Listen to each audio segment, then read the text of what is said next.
All right, who wants to know how to do more stuff in QuickBooks Online? Anybody? Hopefully you do. Today we're going to talk about the bank feeds. Bank feeds, how to handle the banking and the transactions tabs that QuickBooks Online has. What do we do with it? How do we use it? What does it really mean? And how do we make sure we use it properly in order to not create errors in our accounting system? That is what this video is about. This is a continuation of our how to do things, how to do stuff in QuickBooks Online. This is another video that I thought, you know what? I know a lot of people need this information because I have walked even clients or accountants of my clients basically how to do this stuff. This is really, really kind of fundamental for using the accounting system correctly. So this is pivotal. It is where we're starting with this. We are going to get into more videos on how to use rules, how to get a little bit more into some of the nuances when you see something kind of strange come in. But right now, it's really the basic function of the bank feeds. So we're going to get into what a bank feed is and how transactions show up there and everything. But that is what this video is about. So if you have ever heard the term bank feeds, or in QuickBooks Online, it might be called banking, or it might also be called transactions. That's the section that we're in today. All right, so if this kind of information is helpful to you, please make sure you're subscribed to the channel. Please, please, please. Did you know that only about 20% of the people who watch my videos are actually subscribed? That's like a pretty bad ratio. I know that you don't want a bunch of accounting videos clogging up your feed when you're probably trying to watch like SNL skits or other fun stuff on the internet, but this kind of stuff will actually make you more money, and it will help you in your business, and it'll help you be more successful. And I guarantee you not all of those other videos have the same aim. Let's just say that. So please go ahead and subscribe to the channel because I really do want to help you. And this kind of information is all for you, the small business owner. All right, so let's go ahead and get into QuickBooks Online, where we're going to talk through how to use bank feeds. All right, here we are again in the sample company of QuickBooks Online, and I wanted to show you guys the bank feeds today. So the last time we had talked about QuickBooks Online, I said, yeah, we're not going to get into the nitty-gritty of bank feeds. We're going to do that in another video. Well, this is that video. We are going to get into it today. So remember that this is a sample company. Not everything is perfect in this, but we do have lots of transactions here. The downside of using this information is that, I don't have any context. Since these are all basically fake transactions, I can't tell you exactly what, this incoming item was for. But we're going to use the information in the system and kind of show you what you need to do as you are looking at bank feeds and your options as you're trying to bring things into the system. So just to kind of talk about this conceptually first, think about the bank feeds as sort of a holding place until it gets into your accounting system. Okay, so it's sort of a place for you to sort and categorize and clean up a little bit, make a little bit pretty before you add it into your accounting system. So anything that's here in this checking, so we're in the checking card right here. And all of these transactions are coming and being pulled from the online banking of this checking account. Okay, so, but what QuickBooks is saying is, hey, these have not yet been added into the accounting system. They haven't been added into the register. That's the, official list of all the transactions. So they have not yet been added because we haven't told them where to go. And this is the job of a bookkeeper or an accountant, or if you're the business owner and you're doing this yourself, this is your job. You have to tell these transactions where to go. This is where we do our, digital organizing so that we don't just add things willy-nilly and let the computer do the categorizing. And we are going to do another video on using rules and things that can help our bookkeeping be much easier going forward. But I would say, it makes sense to kind of understand how to add things into the accounting system this way and understand what your options are. So when we look at this, we're going to see a couple things. So typically it's going to be newest transaction to oldest transaction. You can change that if you don't like that. If you want to start with the oldest first, you can change that. And then you're going to see description, payee, category, and then if it was money spent or money coming in. And then the critical thing is over here.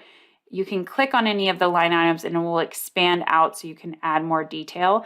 But this is where you take an action. So we will have to take an action for every single line item, all right? So we need to tell the system what to do. Are we going to categorize it? Are we going to find a match if something else is already in the system, like let's say a bill payment or maybe a bank deposit? Are we going to record it as a transfer? Is it just transferring between two accounts? Maybe a transfer from checking to savings? Or is it recording as a credit card payment? All right. So we will tell the system, these are the actions that we can take up here. And then we will also tell the system, where did the money come from, or who did we spend the money with? And then what category? This category are the accounts. So when you click on this, this shows your chart of accounts. So you can type in a letter, or you can type in, if you're not sure what the account number is, or if you're using account numbers, or if you're not exactly sure what it should be, you can type in here, maybe this is office supplies, maybe. Okay. And you can kind of figure out which category this item should be in. All right.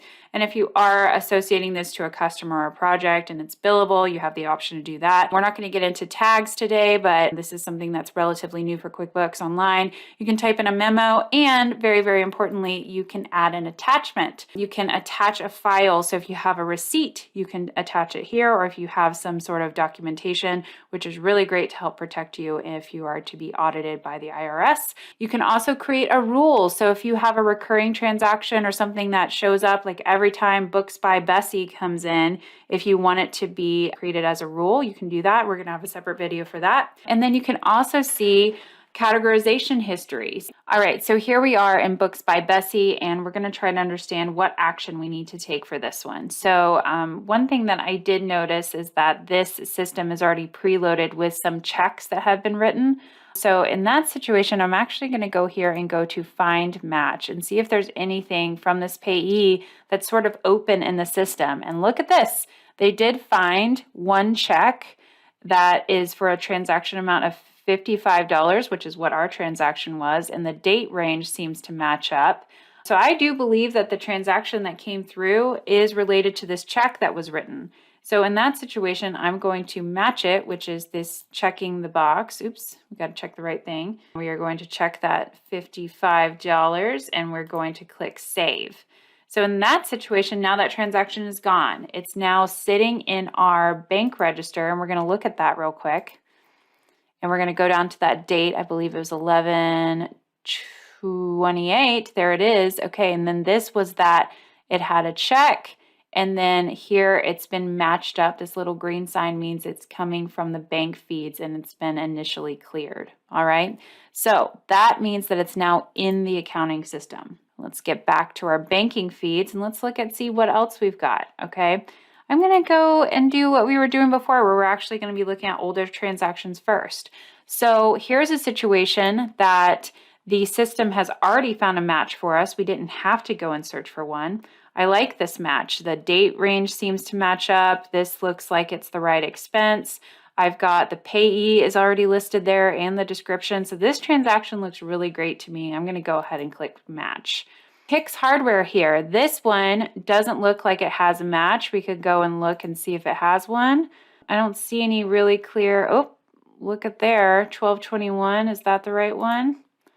So this is interesting because it's actually showing that this find match, it didn't find this match, and this could be the same transaction here, but this says 2436. So it actually is not the exact same as the amount that we're looking for. So this could be one of those situations where maybe it's somebody that goes to this hardware store a lot and that just happens to be very close to the same amount. This is where you really need receipts to understand if this is the same transaction. And maybe this was just a bookkeeping error that the expense was entered in at the wrong amount.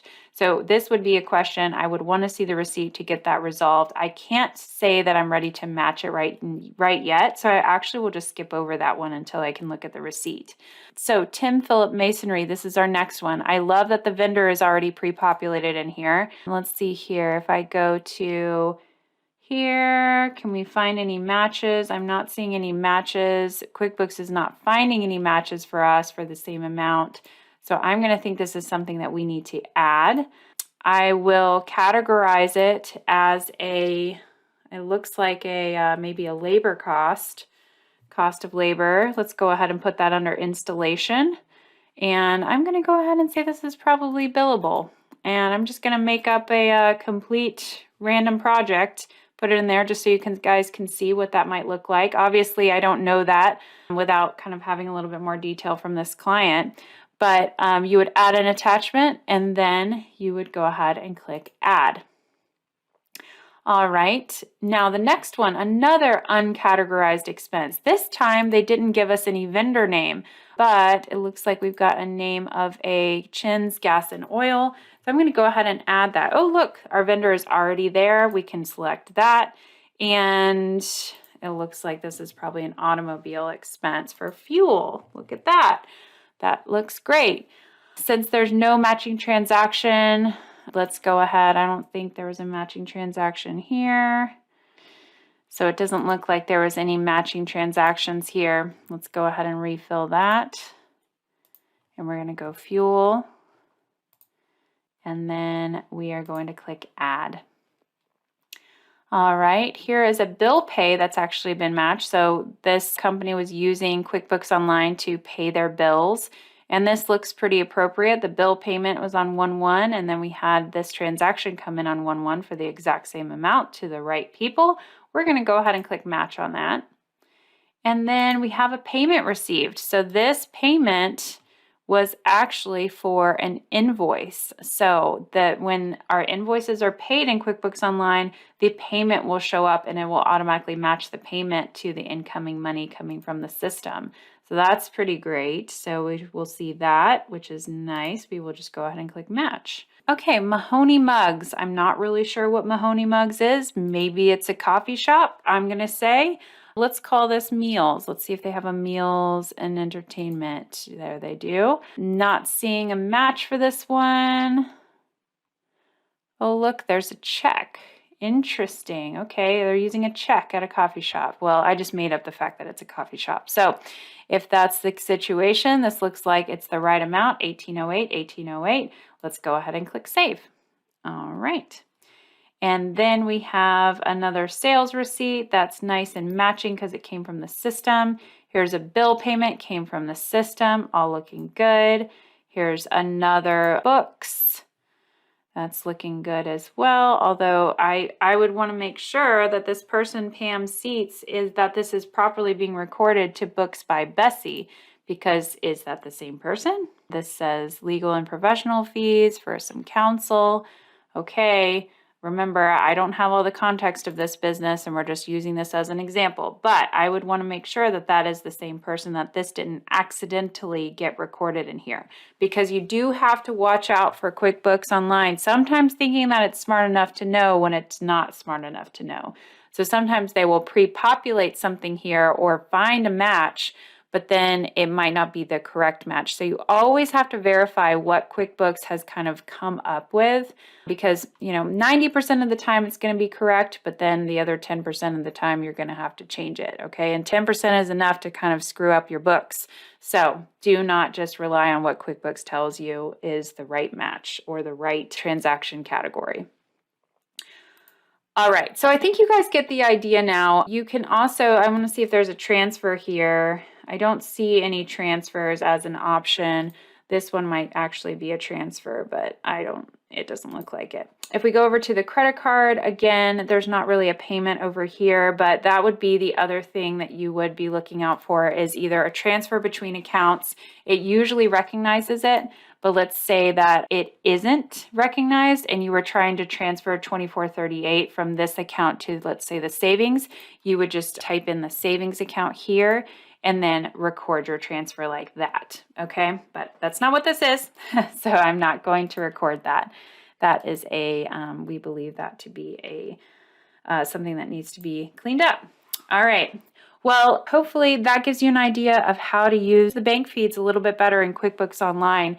Remember that if you're using the system for your invoices or you're using the system for bill pay, that the system will recognize when the money is going out or coming in based on those other records that you have in the system. So, like I said, QuickBooks is pretty darn smart. So, work with the system, try to understand. You can get into some serious trouble if it's recognizing a match, but then you add it instead. You could start to have you could basically get duplicates in your bank register, which is going to throw off your bank balances. So be really careful about that. You don't want to get duplicates in here. Thank you so much for watching today. I know that this can get kind of nitty gritty and, each transaction is different. So what I really just want to remind you guys is to take your time, really think about this stuff as it's coming in. Ask yourself the question, what is this really? And make sure that you get it into the right account. All right? All right. Well, I hope that this walkthrough of the bank feeds has been really helpful to you and that you will be able to take it and go and you feel empowered to go and either do your own bookkeeping, or if you are a bookkeeper or maybe an internal accountant or just an administrative assistant that's trying to help out the business owner with their QuickBooks Online, I hope that this is helping you that much more. And so please put any questions in the comment section below. Please also let us know if there's any other videos that you would like to see on QuickBooks Online. What do you want to know how to do? We are here to help you. All right. Thanks so much. See you guys later. Bye.